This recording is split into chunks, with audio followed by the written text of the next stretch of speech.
Welcome to How to Love Forever. In this episode, we get silly. We discuss how beneficial play can be within our relationships. We share the most common ways partners play with each other. And we spill the tea on the secret pet names we have for each other. All coming up right now.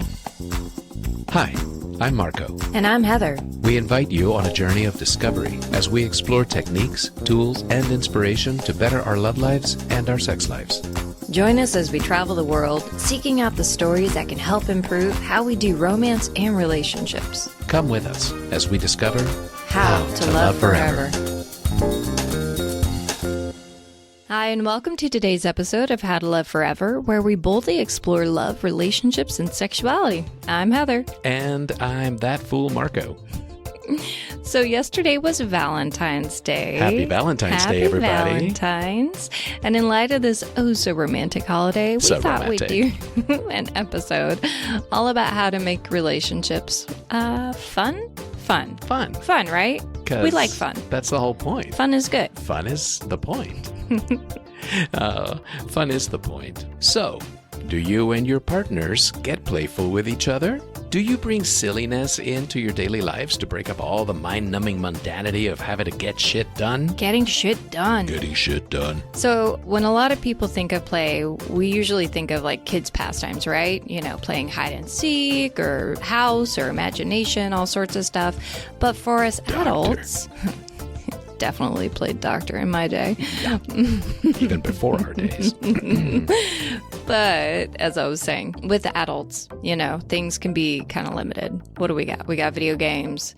We have board games. We've got some sports. But generally, daily lives can be kind of fucking boring, right? We got to be all serious with the responsibilities. So play has been shown to be highly beneficial for both mental and physical health. It can benefit our lives in all kinds of ways, like reducing stress, making interactions with others more fun and positive. It can boost creativity, and it can help us be more physically healthy and just feel good. But, Marco, how does it affect our romantic relationships? Well, let me tell you. So this may come as a surprise, but over here at How to Love Forever International Headquarters... It's so like 007. Mr. Bond. Yes, we love science-based research. We sure do, baby. We do. Oh, it's so sexy. All those stats and numbers. I want the bacon. So this may come as a surprise. It really does. But according to studies we were able to pull up on the web, the research that has been done on play, and specifically play within a romantic structure, it suggests that couples who are playful with each other tend to have a deeper and more satisfying relationship. Yeah. Big surprise there. I know, super surprise. And guess what? They last longer too. Especially one particular type of play. You want to know what type of play that is? Stick around and find out. It's not butt play. Or it could be. You don't know. Yeah, you don't know. So getting into the meat of it, let me just reiterate. It's a sad fact of life that we modern humans get less playful as we age. And why is that? Well, you know, play requires a bit of freedom and space, spare time, a laid-back brain. By definition, it's not a productive activity. Right. Not in the direct sense of the word anyway. So as we grow, the stresses of life and our harried schedules, you know, all of that can negatively impact on our human relationships. It can erode our personal sense of well-being. It can even suck the playfulness out of life itself. Yeah, it's stupid. And in losing that sense of play, we actually end up losing more than we realize. It can come as a surprise, but scientists have been researching all different kinds of psychological functions that play serves in romantic relationships, and they're discovering that the benefits are way bigger than like the occasional chuckle, right? As I was saying earlier, play, it can give us a sense of security. It relieves the stress. It offers a safe and healthy way to communicate, boost that creativity, and it can even help us resolve conflicts. Wow. So if we're serious about cultivating a close and lasting relationship, we might just have to find our own ways to dance and play through life. I like that. So here's an added benefit. Playful adults even have more romantic partners. No, Say what? seriously, man. Check it out. Ooh, Oh, hey. Studley. So according to research published in Evolutionary Human Sciences, playfulness is associated with having a higher number of short-term and long-term relationships. Well, that explains a lot about us, It doesn't kind it? of does. It's like, other research before had demonstrated playfulness to be a favored characteristic in seeking potential long-term partners for both women and men. Because people look for playfulness, but women look for it for different reasons than men look for it. You know, like people look for playfulness, like humor and a fun-loving attitude and potential partners. It might serve as a potential indicator of other desirable mating qualities. Like for men, for example, it indicates a tempered aggressiveness to women. You know, you can chill out. You're not a dangerous male. Yeah. In women, it might signal youthfulness and thus like greater fertility to men. Isn't that funny? You know?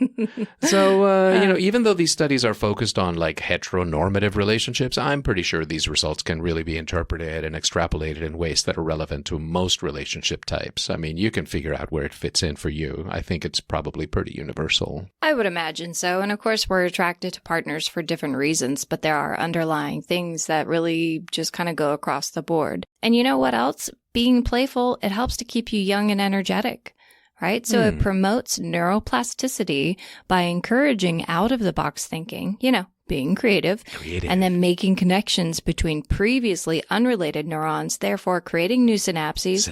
And then getting active when you play releases all the yummy chemicals. So you got endorphins, you got dopamine, you got adrenaline. And I think with adrenaline,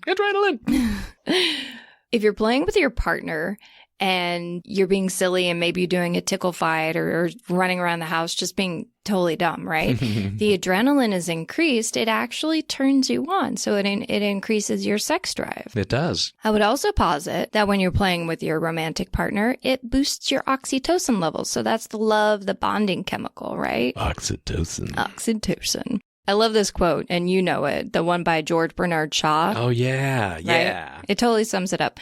We don't stop playing because we grow old. We grow old because we stop playing. Boom! Bitches, there it is. God damn. Stupid. Truth bomb. Truth bomb. Ladies. Like, stay on target. Stay on target. Truth Focus, bomb. Marco. Thank you, George Bernard Shaw. You're a true Jedi. Okay, so why should we be playful? Well, I got one. Playfulness just feels good. It makes you laugh. It makes you smile. Like you said, it's all the good chemicals. All the good chemicals. I would also say it supports the relationship. Yeah, I think so. But it's also a prelude to seduction. You know, it's a kind of play that can invite an evolution into a more serious kind of physical play. And, you know, like it becomes a seductive thing and makes sex more enjoyable, for example. Because maybe it's getting your adrenaline levels up. Adrenaline. And it's opening things up together. And speaking of opening up, you're able to communicate things more effectively, right? So if we can tease our partner about their faults and oddities, it's a way of like quietly pointing them out without dropping the truth bomb. Without the sting of criticism, kind of. Like how I do with you, like, hey, babe, where's my computer charger? And you're like, I didn't take it. Whoa, I'm like, what do you mean? You're blaming me for everything. And I'm like, oh, well, how did it end up over there? Oh, my goodness. It must have grown legs and wandered off on its own, right? Yeah. It definitely wouldn't have been you who took it. No, we Because often you never attribute- take things from me. Absolutely. Whenever something's gone missing and it ends up being in exactly the place where I dropped it, we usually blame like the gremlin in the room. You know, we're like, you know, oh, those damn, I don't know, ferrets or something like that. We're like, I guess the magical ferrets were here again. Well, actually, do you remember during the pandemic when we were like stuck just with each other all this time? Blissful days. And but we had to have somebody to blame things on. Yeah. Who was the name of the person? Oh, Barbara. Yeah, Barbara did it. Barbara. Fucking It Barbara. was f***ing Barbara. Why does he always steal my shit? Why didn't Barbara did the f***ing dishes last night? Barbara said she Barbara. was going to. I keep saying we need to fire her. She also neglected to start the laundry this morning. F***ing Barbara. No matter if it was you or me, it was always Barbara. It's always Barbara. It's a really good way to just be silly and take it off of the seriousness of our relationship. Yeah, and that's the other, reason why playfulness is good to have, is because it can help loosen up a tense situation, reminding you and your significant other that despite whatever the stresses you're under, you're still together. You're like in it together in a safe and loving relationship. So yeah, blame the imaginary fucking Barbara in the room. Fucking Barbara. 100%.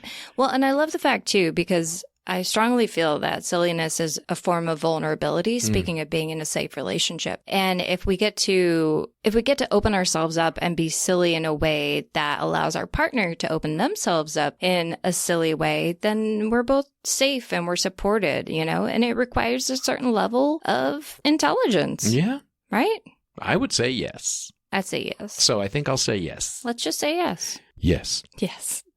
I would like to concur with my esteemed colleague. Who dat? So that's all playful reasons, to be playful. But also there's a couple of caveats that I want to cover. It's about what playfulness doesn't do, like say, for example, playful relationships are not for avoiding conflict. Right. You shouldn't be avoiding conflict by turning it into play. You should simply be sort of like judoing that conflict. You know what I mean? It's about addressing a thing without the threatening attitude of a direct confrontation. Right. So one might assume that fighting, for example, in a relationship is always a bad thing. It's a sign that your relationship is all screwed or whatever. But that's not necessarily the case. I mean, fighting could be a necessary part of relationships. It's all about how you handle the fighting, though, because fighting, conflict, all of these things, arguments, they keep us passionately engaged, and conflict is better than apathy. If in your relationship you've gotten to the level where you just don't care anymore, you're not playing anymore, and worse yet, you're not confronting each other anymore. That's why I say that conflict is better than apathy, because it shows that you care. You're fighting because you care. Conflict can express those unattended needs and find ways to have them met. Oh, I fully agree. And the couples who learn to mix fighting with a balance of play end up being happier, right? So when there's more play in the relationship, the fighting becomes less of a big deal because the playful aspect, well, it tempers the friction. It helps us lower our guard and our defenses so we can hear what the other person is trying to get across, and then we can be heard in return. Yeah, I totally agree. Like I just said, conflict, even badly handled conflict, at least means both sides are still concerned about how things turn out in the relationship. So the key is to put the energy into fighting for the relationship instead of fighting against it. And in certain ways, that means learning how to handle the conflict. But the conflict itself is good. It's proof that you're engaged. And it shows that you care. So it's all about finding strategies to best handle it. And play can definitely be a useful strategy. Ma'am, yes, ma'am. Also, something else I wanted to talk about, that it can be hard to find when couples are always together. Like you and I, we work together. We live together. There is a lot of time spent together. Yeah, and even before pandemic. We tend to be a 24/7 kind of couple. I would say like 23/7, Yeah, that time spent in the bathroom, I guess, is our private time. Well, we do make an effort. Me hovering over you while you're peeing. It's like, hanging out. Just hanging out, baby. No, please. There's got to be boundaries. No, and we do make time to have our own lives. But when a couple's in a situation like ours, they can find that conversations about work can take over. Yeah. So it's really important to mix things up and experience new, exciting activities together. Marco and I make it a point to do something different every week because, it can be fucking mundane. And when we get into a rut, well, we're just not having as much fun. Our sense of connection is less satisfying for both of us. So we need to mix it up, and it's important to do so. We're a bit on the hedonistic Epicurean side of our life philosophies, and we believe that relationships are meant to be fun. They're supposed to be conduits for a greater enjoyment of life.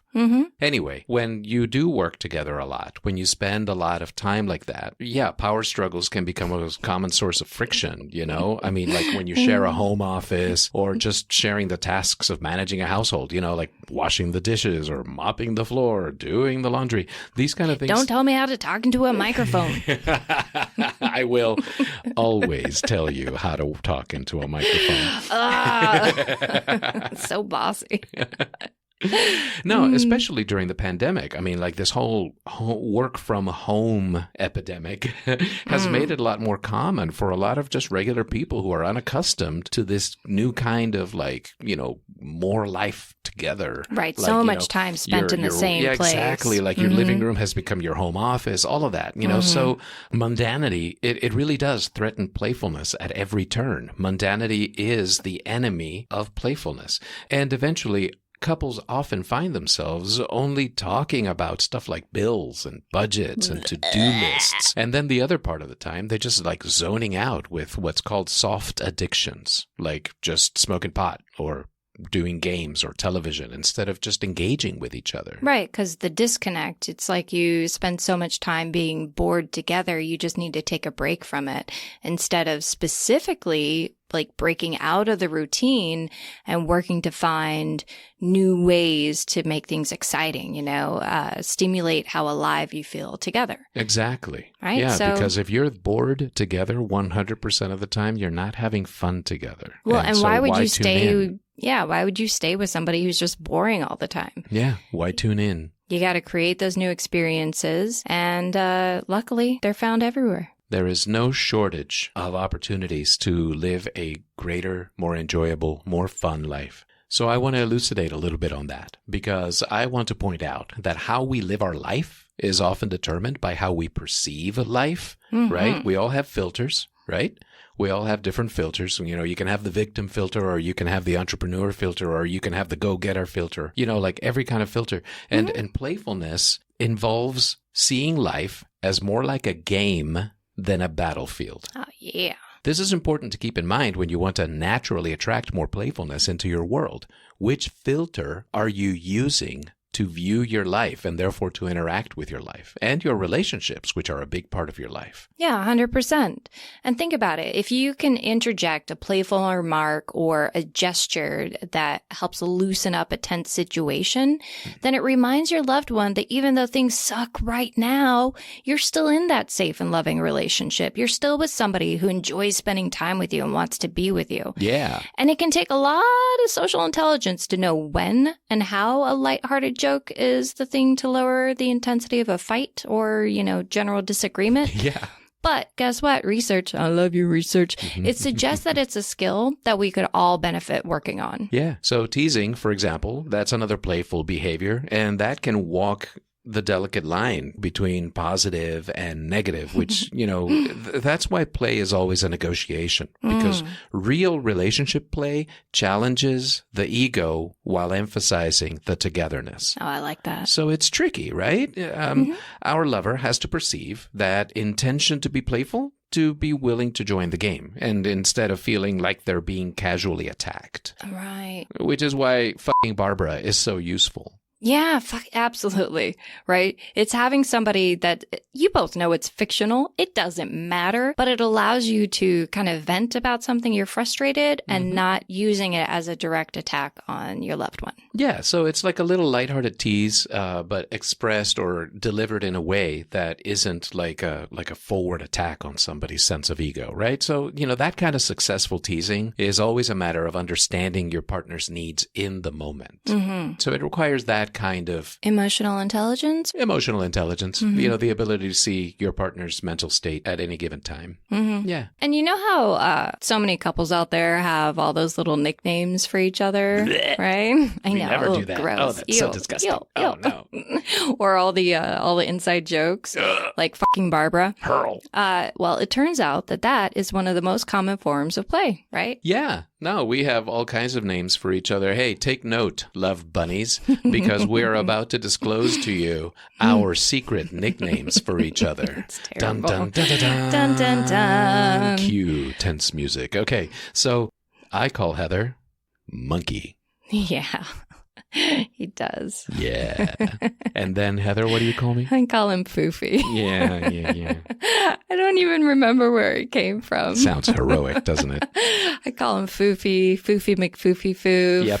I Foofy call McFoof Face. Yes. So she calls me Foofy McFoofy Foof and Foofy McFook Face, and I call her Madame Le Floofy Floop. We do have a lot of nicknames for each other. But... Yeah, it depends on the level that we're feeling with each other on that particular moment. Because, if we're feeling a little more horny or whatever, I may call her my hot, funky love monkey. And it works for me. And when he puts his glasses on, I call him Professor Sex. Professor Sex. Because it magnifies his beautiful eyes and they're just so limpid and sexy. I'm like, argh. So y'all puking yet? That's right. You're all puking at this point. You're like, okay, that's it. I am unsubscribing from the podcast. I am never going to listen to this puke fest ever again. Well, unless they might have fallen into a diabetic coma from all the sweetness and they just can't hit that button. Go brush your teeth. We'll wait. We'll be here. No, really. Getting back to the science of it, though, it turns out that scientists have really done their research and they've identified 3 different kinds of play, kind of on a psychological level. So what's the first one? Yeah, so the first one is other-directed, and I didn't really understand that until I read the definition. It's the kind that draws others in to enjoy the silliness and to participate in the silliness and good cheer. So other-directed playfulness is like teasing. Yeah, because you're reaching out, right? Yeah, to the you're person. working to have the other person. So you're calling them funny names or you're daring them to do something or, it's engaging. Exactly. Engaging. That's the word I was looking for. Thank you. What's the next one? Well, the next one is intellectual play, right? And that's where we enjoy stuff like wordplay and creatively solving problems. So intellectual playfulness can be seen in people who like to play with ideas and solve puzzles and fuck with language. I think we can relate to that, Marco. I'm a language fucker. Yeah, we do enjoy the language fuckery forthwith. Yes, I've been called a kundalinguist. Roll that around in your mouth.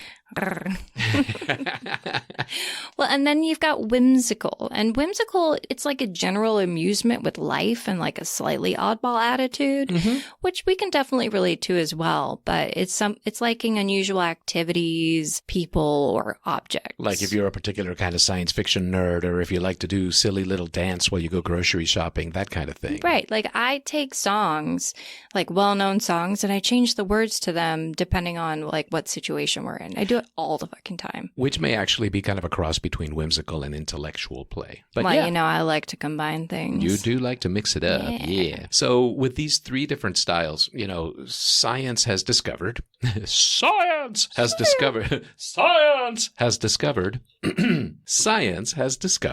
that similar playfulnesses they attract. So people who were high in other directed playfulness, for example, those who enjoyed like playful teasing, they also had partners who were high rated in other directed playfulness too. And those who rated lower in other directed playfulness tended to end up in relationships with generally less playful partners. Well, that sounds boring. What scientists like to term more serious people, right? So, I don't think we know any of those.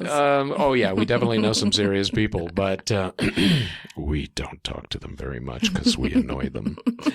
That's probably true. Okay, so when it comes to playfulness, though, birds of a feather really do tend to flock together that way. And speaking of playfulness, it can actually increase the number of love partners you can choose from. Whoa. I know. Dudley. Yeah. I mean, we kind of alluded to it earlier, but keep in mind, not all combinations are equal. So there was this Brazilian study that was published in Cambridge.org in 2021, so just last year, that men who scored higher on the other directed kind of playfulness, they tended to have a greater number of both short-term and long-term partners. But on the other hand, women who scored higher on the whimsical kind of playfulness, they tended to have a higher number of short-term partners. Oh, that's interesting. Isn't that interesting? So whimsical, playfully whimsical women. Yeah, that's a mouthful. Playfully whimsical women. I love a mouthful of playfully whimsical woman.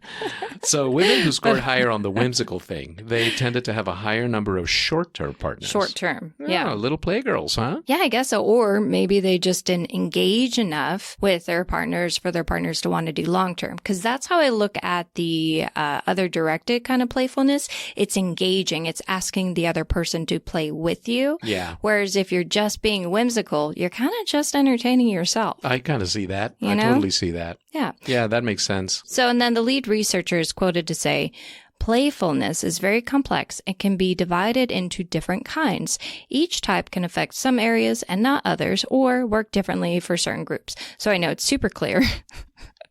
But essentially, there's all different kinds of play, and you have to figure out what works best for you and your partners. They fit together like different shaped Legos. Totally. So let's talk about romantic relationships. Let's talk about love relationships. What does romantic play look like? That's sexy. I dress up like a pirate, and I bring sticks of dynamite into the bedroom. Oh, God. In my mouth.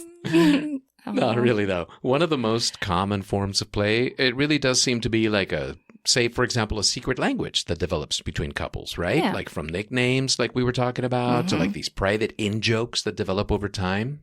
So, Barbara. Yeah, I just want to point out, this is a microculture. This is a nation of two being developed. And you get this history together like a country. Your own holidays, your own rituals. This is the part of relationship building where these habits, these rituals, they come from a sense of play, from a sense of like improvising things and stuff.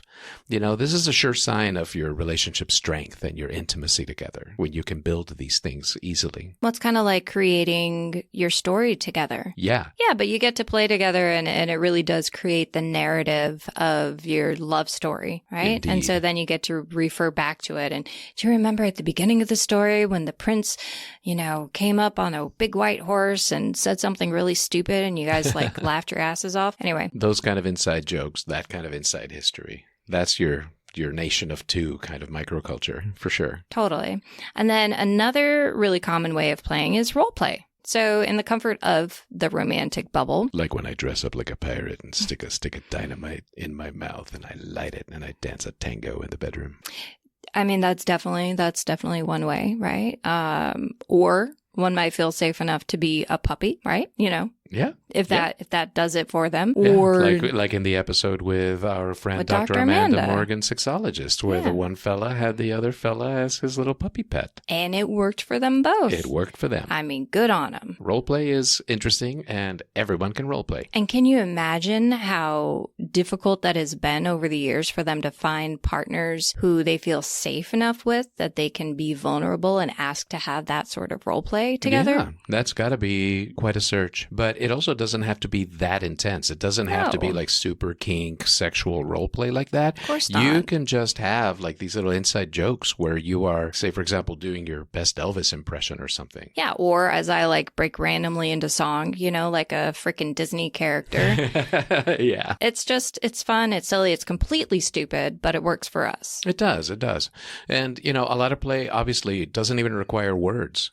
For example, like when you do that silly dance together while shopping, or when you give each other goofy looks, like some crappy thing happens that you've already talked about and you've covered that topic and like you give each other like these goofy looks. It's the secret communication. That's a kind of play. Or do you remember, like, if we're at a restaurant and our waiter is being super grouchy, all we have to do is, like, look at each other and we know what the other person is thinking. It's like, wow, this guy's fucking grouchy. That is hilarious. Exactly.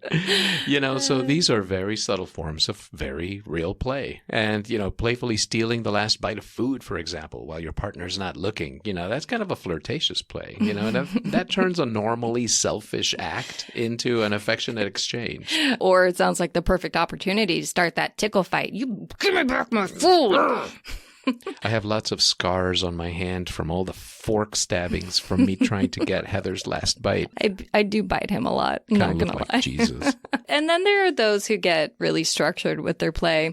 They can invent all kinds of rules and games, and they can make absolutely no sense to anyone whatsoever. Yeah. But of course yourselves, right? Yeah. And that's what's important. When we first got together and stuff, like for the first few years, we used to go out to this open tennis court in the middle of the night. And we used to have this midnight round of what we called punk rock tennis.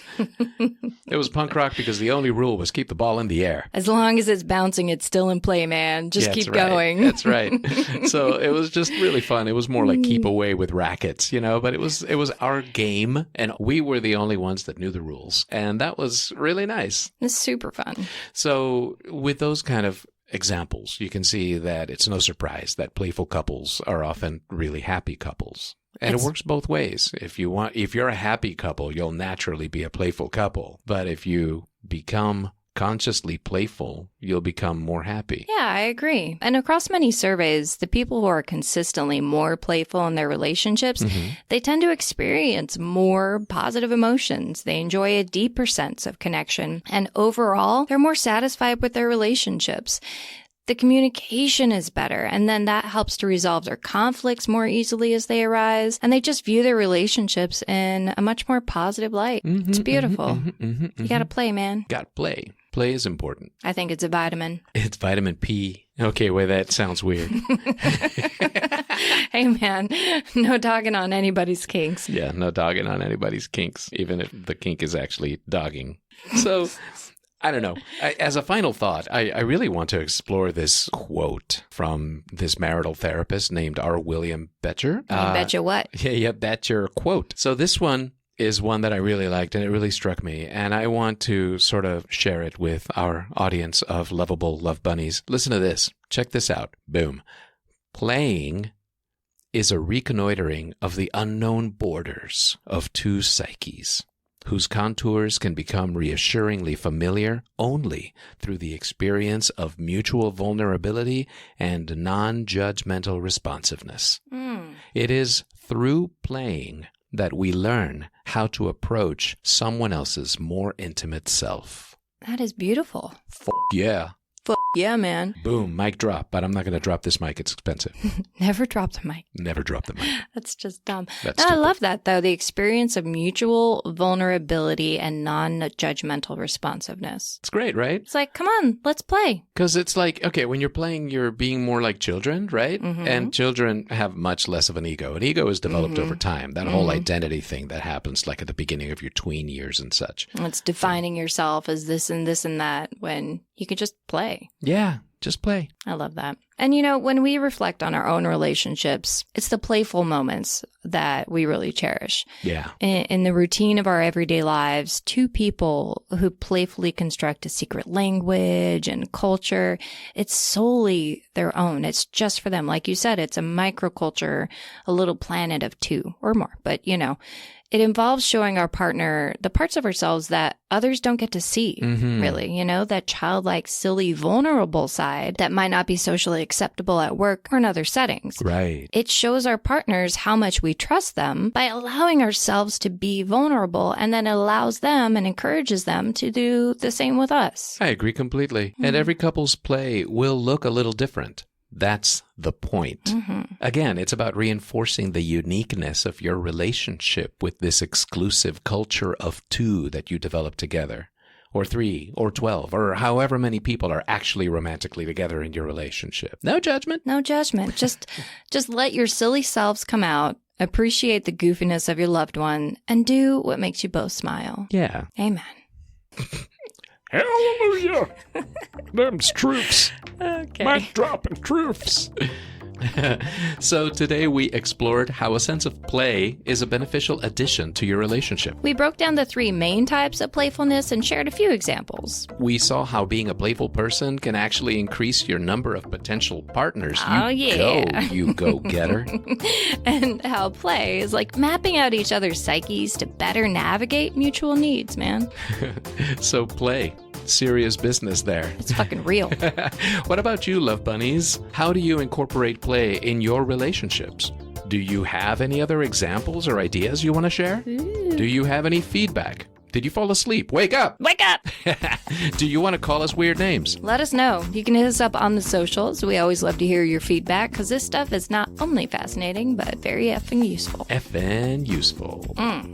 Well, that's it for our show today. Thank you for joining us. And remember, you can always reach out to us on that ancient relic of early social networking, Facebook, at facebook.com/howtoloveforever, and on Instagram at how2 love forever. We really want to hear your feedback and whatever you'd like to hear us cover. Also, reach out to us if you have a story to share and you would like to be a guest on the podcast. That'd be cool. We even have private mode if you want to share your story but you wish to remain anonymous.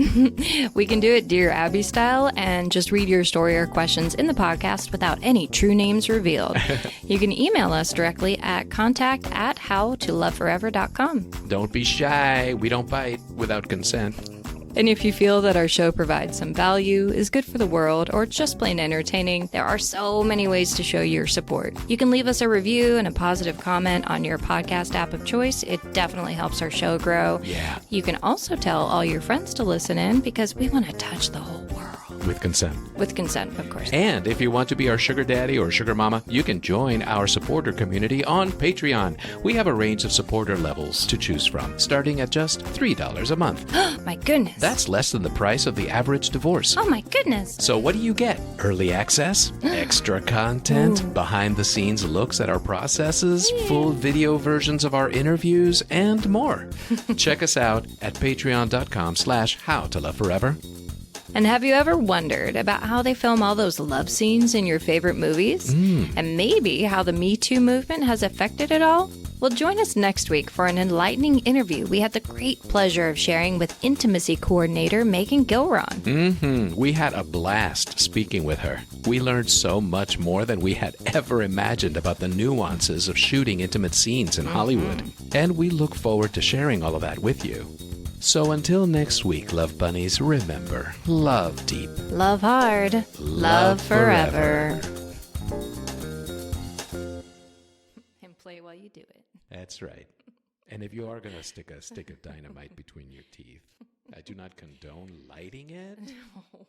It's not good to kiss. I mean, like the gunpowder taste, that ain't sexy. Not for most of us. It does make for a more impactful scene, though. Oh, gross.